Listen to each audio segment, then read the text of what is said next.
Le donne vengono spinte a procreare, si esige da loro che abbiano sia carriera che famiglia, ma è quasi impossibile. To w kraju, w którym nie macie dostępu do aborcji, macie utrudniony dostęp do badań prenatalnych. Ja uważam, że zachodzenie w ciąży w tym kraju jest błędem.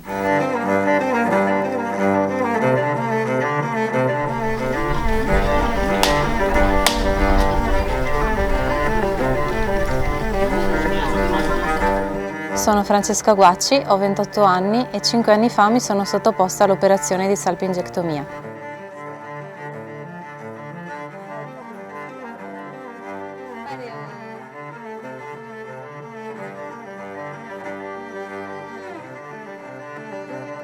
Purtroppo ho vissuto la prima parte della mia giovinezza e della mia vita da adulta con estrema angoscia perché non riuscivo a godermi il sesso. Il mio primo pensiero è stato: devo bloccare ogni possibilità di gravidanza.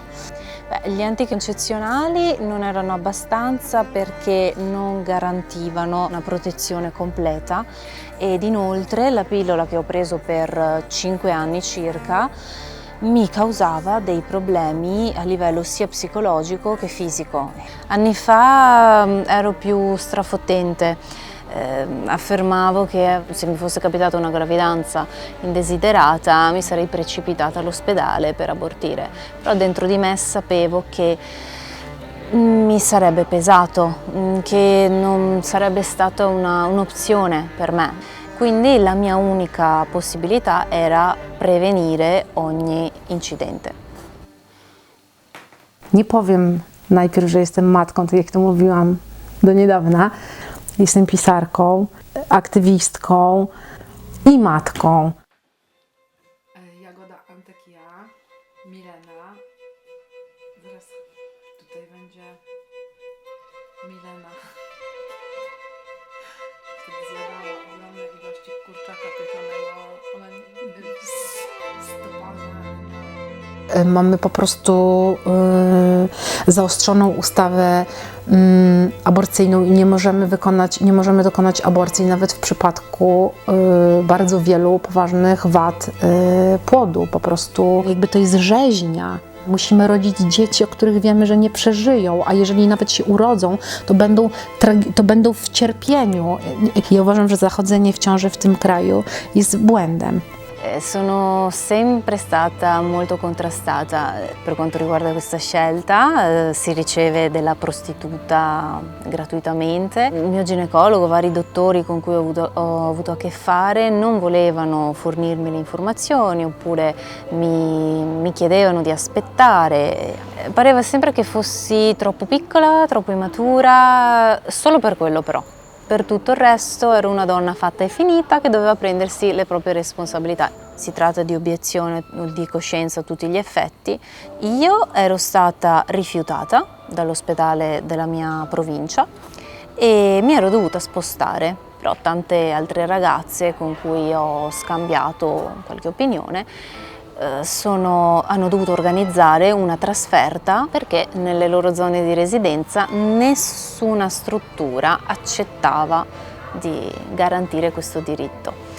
To w kraju, w którym nie macie dostępu do aborcji, macie utrudniony dostęp do badań prenatalnych i utrudniony dostęp do antykoncepcji, będzie waszym problemem. Twoja sąsiadka, wszyscy oni za chwilę będą w tej samej sytuacji, w której jestem ja, bo dzieci z niepełnosprawnością będzie się rodzić po prostu znacznie więcej. To państwo nie pomoże tym dzieciom, tak jak nie pomaga moim. Jakby to państwo na moje dzieci nie ma żadnego pomysłu. Będąc opiekunką dziewczyn, moich starszych córek z niepełnosprawnością, nie mogę w Polsce wykonywać pracy. Po prostu wtedy stracę świadczenie pielęgnacyjne, które jest rodzajem zasiłku i to jest 500 euro, mniej więcej można powiedzieć. Mogłabym mieć 7 dzieci z niepełnosprawnością i dalej byłoby to te 400 euro na 400, a nie razy 7.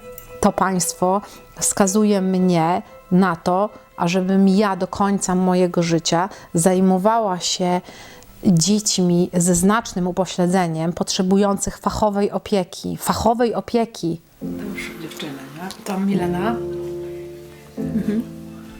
Jagoda,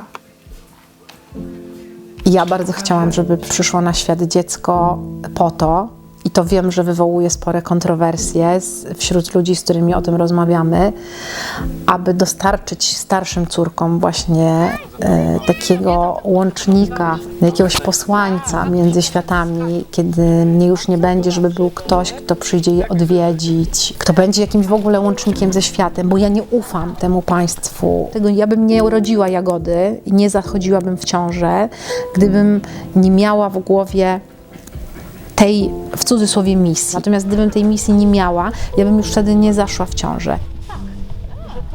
Per me la maternità è una missione e ho un profondo rispetto per la maternità e per la paternità ed è proprio per questo che ho deciso di privarmene, possiamo dire così. Anche per vanità, lo ammetto, sono molto vanitosa, tengo molto al mio corpo e lavoro con la mia immagine.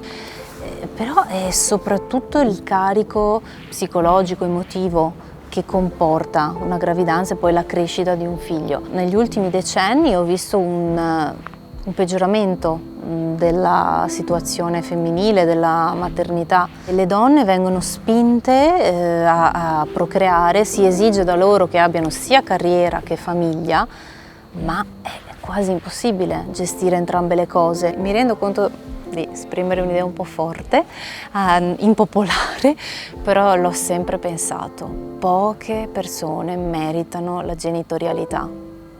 I figli non sono semplicemente un accessorio o una convenzione sociale, una cosa da fare. Meritano amore, tempo, attenzioni, meritano stabilità psicofisica da parte dei genitori e stabilità economica. Per la vita che voglio non c'è posto per un figlio, non riceverebbe il tempo e le attenzioni che merita. To pchnęło mnie do przedefiniowania rodziny. Zaczęłam rozbudowywać rodzinę w taki nowy twór, jakby w inny sposób. To nie jest żadna tam matka, ojciec, dzieci. My taki tworzymy organizm ośmiornicy, że tylko ma dużo macek, nie 8, tylko dużo więcej. My razem wszystko odczuwamy i razem przeżywamy i to jest niesamowite. I teraz taką postacią, która doszła kilka miesięcy temu, jest Antek. Dla mnie to też jest przez tę niepełnosprawność moich córek takie zejście w ciemną dolinę. Dużo mogę robić, nie brakuje mi energii życiowej, to jest ekstra, ale z tej pozycji ja nie mogłabym współgrać z moimi dziećmi. No i ja po prostu, żeby z nimi wejść w ich niepełnosprawność i z tamtego miejsca z nimi być, schodzę tam z nimi doświadczam. No i ja uważam, że my w tej chwili powinnyśmy, wiem, że to brzmi absurdalnie, ale ja uważam, że my możemy wywrzeć wpływ na rządzących poprzez zakleszczenie i uniemożliwienie zapładniania nas. I szczerze namawiam kobiety do tego, aby w geście politycznym odmawiały zachodzenia w ciążę i wymuszały na ekipie rządzącej, ale też na lekarzach, no i na swoich mężach, na swoich kochankach, partnerach, po prostu świadome zagłosowanie w wyborach, które przerwie ten żałobny, przemocowy flirt z Kościołem i po prostu opresję na nas.